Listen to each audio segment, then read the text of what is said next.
संगमनेर तालुक्यातल्या हिवरगाव पावसा येथे विविध विकास कामांचं उद्घाटन महसूल मंत्री बाळासाहेब थोरात यांच्या हस्ते करण्यात आलं।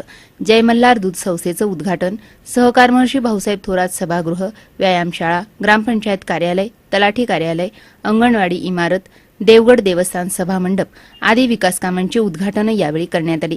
याप्रसंगी नामदार बाळासाहेब थोरात, आमदार डॉ सुधीर तांबे, जिल्हा बँकेचे बाजीराव खेमनर, सुरेखा मोरे, दूध संघाचे रणजित देशमुख, अनिल देशमुख, प्रांताधिकारी संदीप निचित, तहसीलदार डॉ संदीप आहेर, गटविकास अधिकारी भूपेंद्र बेडसे, दूध संघाचे अध्यक्ष आरबी रहाणे आदींसह मान्यवर उपस्थित होते।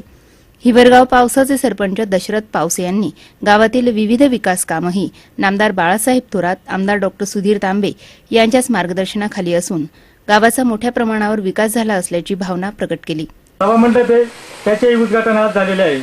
तसेच तलाठी कार्यालय, ग्रामपंचायत कार्यालय, स्मशानभूमी हे असे उर्वरित वैज्ञानिक योजनेमधून ही 2 कामे पूर्ण झालेली आहे। या विकास कामांचं ग्रामस्थांमधूनही स्वागत झालंय। सी मूव्हीज अँड न्यूजसाठी कॅमेरामन सुखदेव गाडेकर, संगमनेर।